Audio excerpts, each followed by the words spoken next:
Hi guys, welcome to my channel. It's your girl Rachael Wanogho, also known as Rayche Riches. I hope you're doing good today. If you're new here, welcome. Thank you for joining the Rachel family, and I hope that once you're done watching this video, you will subscribe and join the team. And if you're a returning subscriber, thank you for sticking with me on my channel.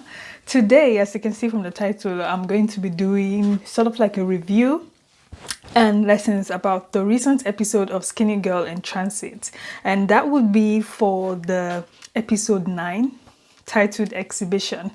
So if you have been watching Skinny Girl in Transit, or if you haven't still heard about it and you want to know more about it, stay tuned.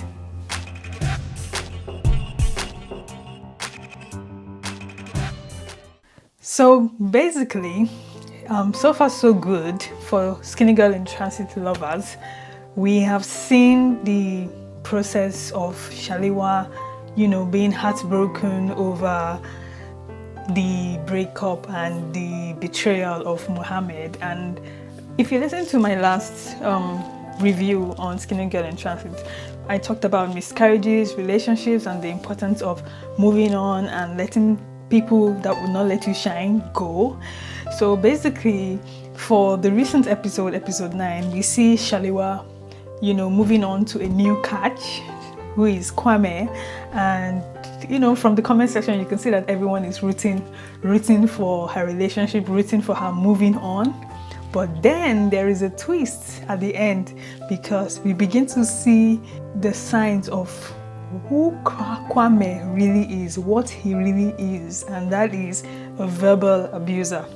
Now, physical abuse and verbal abuse is not so far apart. In short, they are almost relative, and it's important for people who are in relationships to understand that verbal abuse is very, very, very detrimental to the mental health of a human being.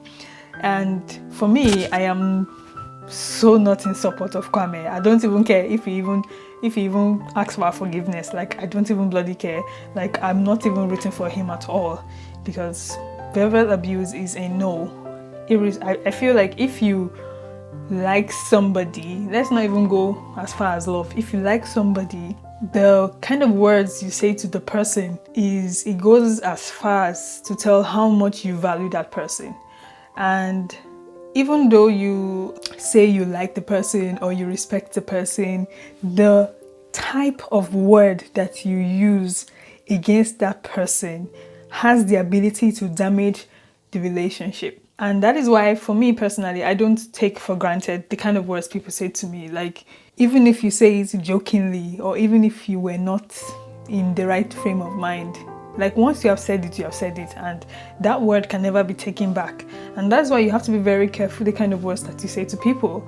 Of course, I'm not saying that I haven't said words to people that I wish I didn't say or I regretted, but the more I grow and the more I meet people, I begin to understand the importance and the value of the words that you say to them, because it is those words that they'll remember for life. So for me, I don't ship Kwame at all.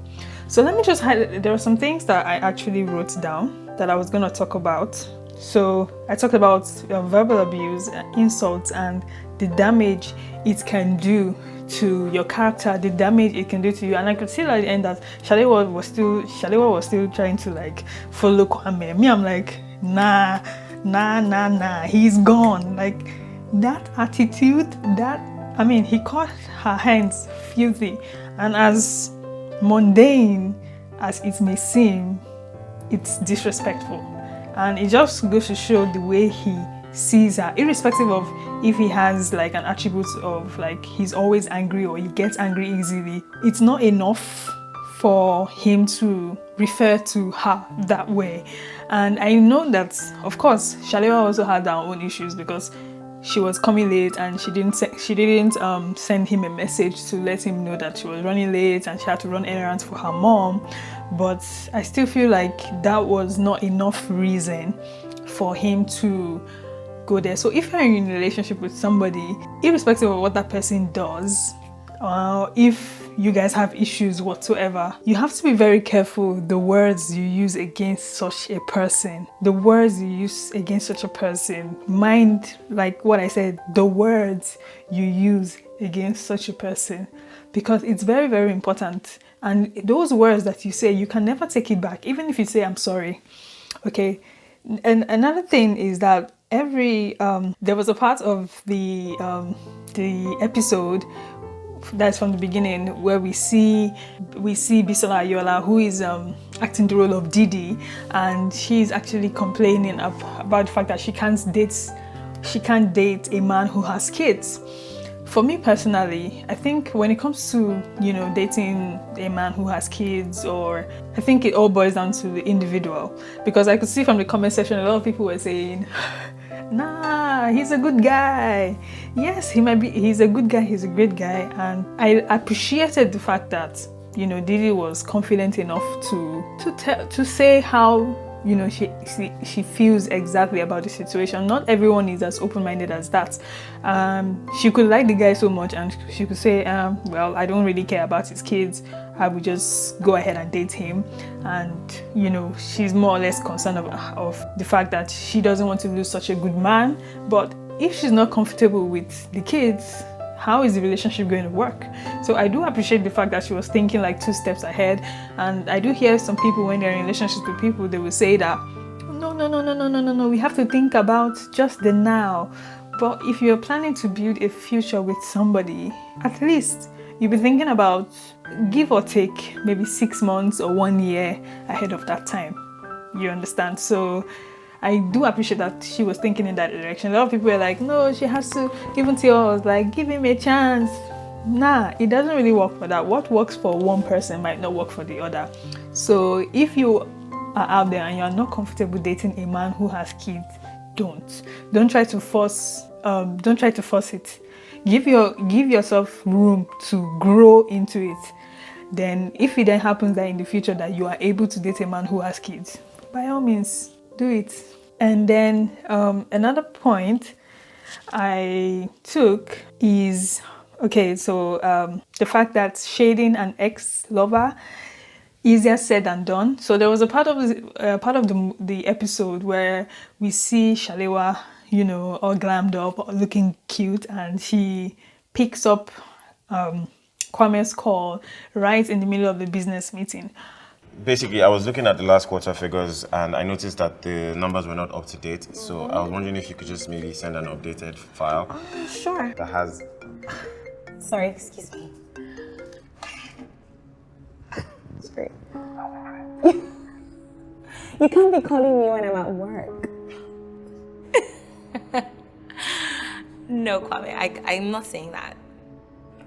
I need to go. Bye.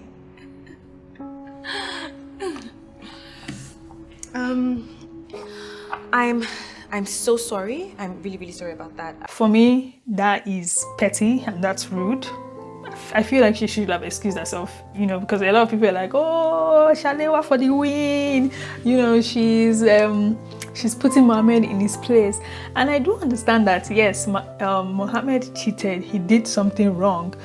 But a lot of people fail to understand that is an office. That is their official work environment.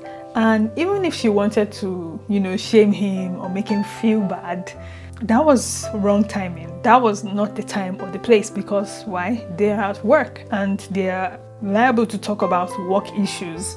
So if you are in a similar circumstance and you want to shade an ex-lover, in your office is not the right place for you to do that. You can do that maybe when you're outside, shade him all you want, or just make him feel bad all you want. But like in an office, come on.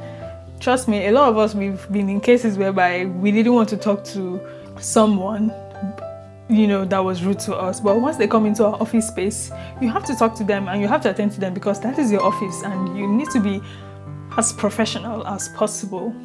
Okay. And another point I also want to note is that I'll just say Shalewa picking Kwame's call in the middle of the office was just petty, uncalled for. So I hope that when you're watching that show, you are picking some lessons from there. Okay, so the next thing I'd say is using another man to forget another is 90% wrong. And I feel like that's one of the mistakes that Shalewa is making at the moment. She's trying to sort of like I feel like she hasn't completely forgotten about Mohammed, because they did have some good times, and the next thing for her to do is not to move to the next man that comes along. Like, for me, I feel like it's just too soon, and she hasn't completely forgotten about him, because if she has, she wouldn't be picking a call in the office in his presence just to spite him. So she, on her own part, should have given herself room to heal, you know, and then she can then say, oh, I want to move on, you know, I don't want to go back to Mohammed's cheating ass, you know, and basically like move on with her life. But her even moving on to Kwame herself is bad market. What do you think? Bad market. Okay. And we could see from the end of the episode that Kwame finally exhibits his character of who he truly is. I'm really, really looking forward to the next episode to see how he's going to explain himself out of that, you know, insults that he meted out.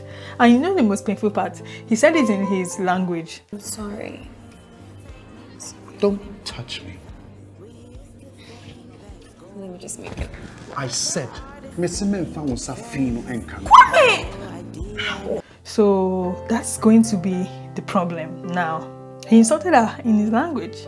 Damn.